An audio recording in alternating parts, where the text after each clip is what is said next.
Assalamualaikum warahmatullahi wabarakatuh. Saya Cintalita Anugrah, NIM A1H1200035 akan menjelaskan materi mengenai filsafat pendidikan. Langsung saja bab 1, ruang lingkup filsafat ilmu. Ilmu sebagai objek kajian filsafat. Ilmu dikatakan sebagai objek kajian filsafat karena cakupan objek filsafat lebih luas dibandingkan dengan ilmu karena ilmu hanya terbatas pada persoalan empiris saja.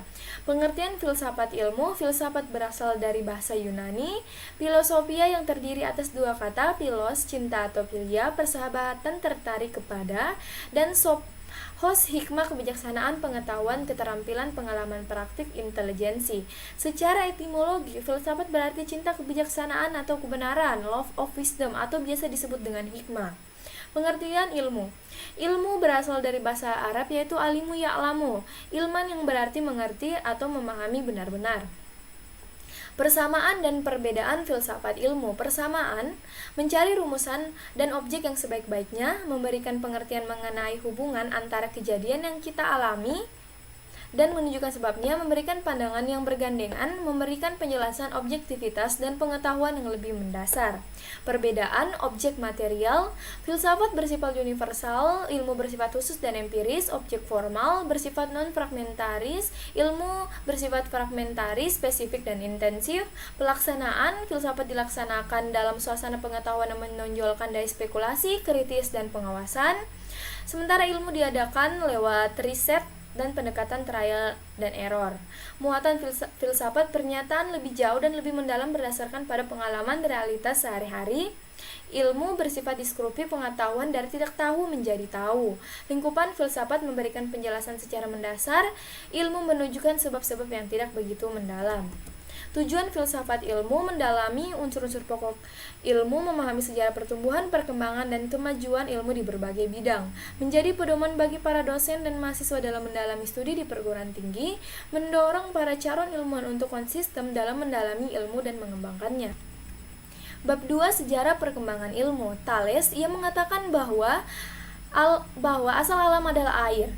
Yang kedua yaitu Anaximandros, ia mengatakan bahwa unsur utama alam harus yang mencakup segalanya di atas segalanya. Yang ketiga yaitu Parmenides, ia mengatakan bahwa gerak dan perubahan tidak mungkin terjadi. Yang keempat yaitu Pythagoras yang sering kita dengar, ia berpendapat bahwa tidak ada satu pun di alam ini yang terlepas dari bilangan. Yang kelima yaitu Protagoras, ia menyatakan bahwa manusia adalah ukuran kebenaran atau humanisme. Yang keenam yaitu Socrates, ia berpendapat bahwa ajaran dan kehidupan adalah satu dan tidak dapat dipisahkan dengan yang lainnya. Plato, yang menurutnya kebenaran umum itu bukan dibuat-buat. Yang ke-8 yaitu Aristoteles, ia berlogika yang mendasar pada analisis bahasa yang disebut dengan silogisme.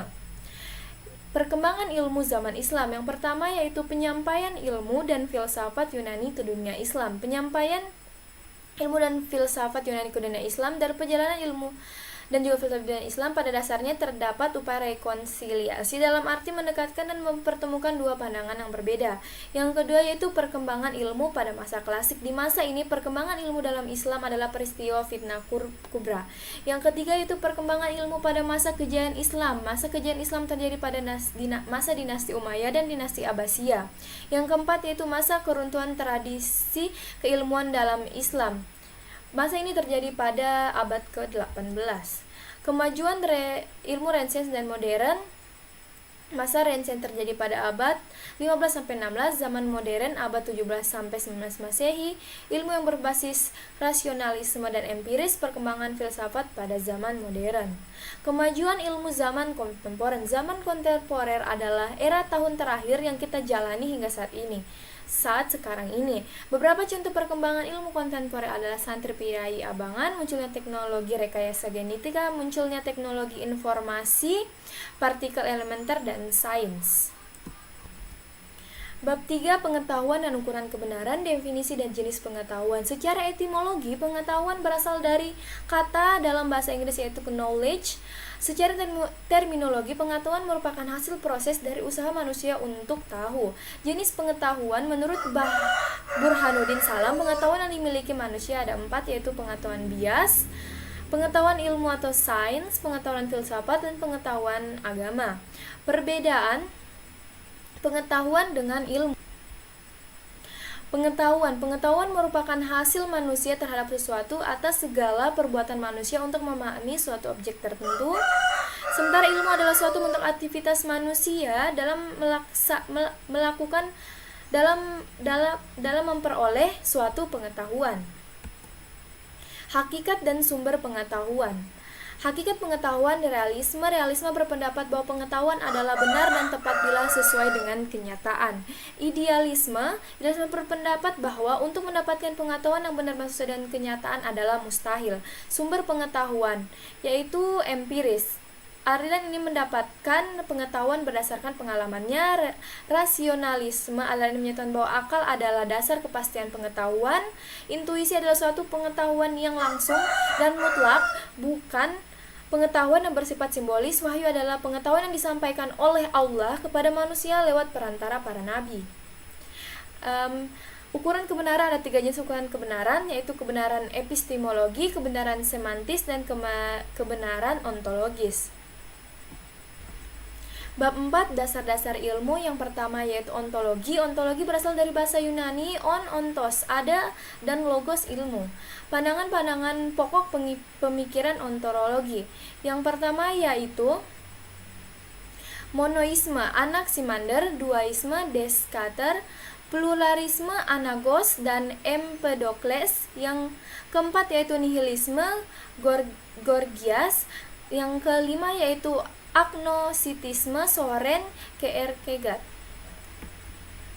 Epistemologi adalah teori pengetahuan, ialah cabang filsafat yang berurusan dengan hakikat dan lingkup pengetahuan, pengandai-andaian, dan dasar-dasarnya serta pertanggungjawaban atas pertanyaan mengenai pengetahuan yang dimiliki. Aksiologi. Aksiologi berasal dari bahasa Yunani axios yang berarti nilai dan logos yang berarti teori.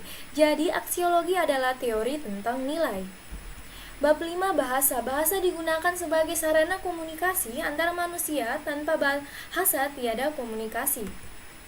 Fungsi bahasa. Bahasa sebagai sarana berpikir ilmiah, bahasa ilmiah, dan bahasa agama.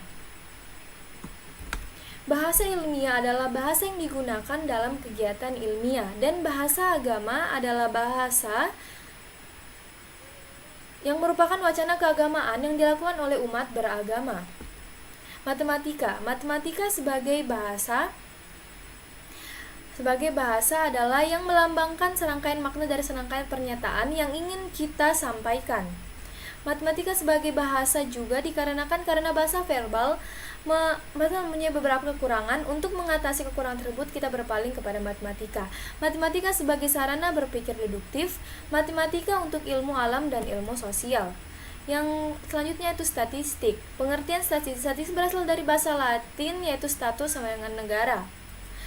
Sejarah perkembangan statistik yaitu yang dari Abraham de Morte, Thomas Simpson, Pierre-Simon de Laplace, Fisher.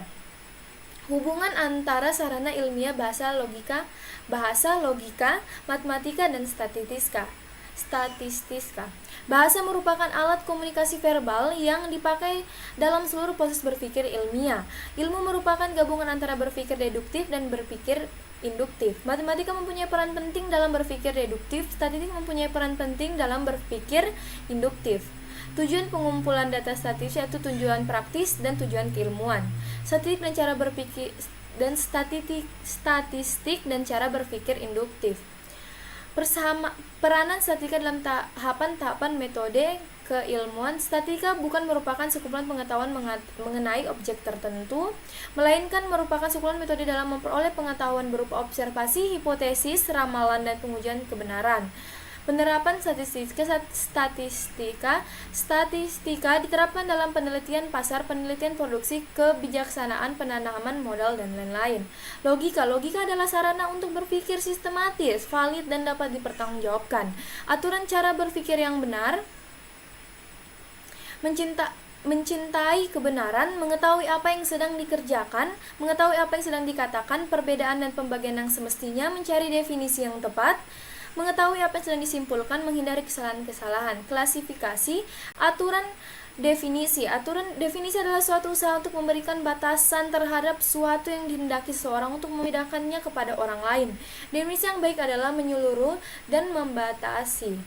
Mungkin itu saja dari saya. Sekian dan terima kasih. Wassalamualaikum warahmatullahi wabarakatuh.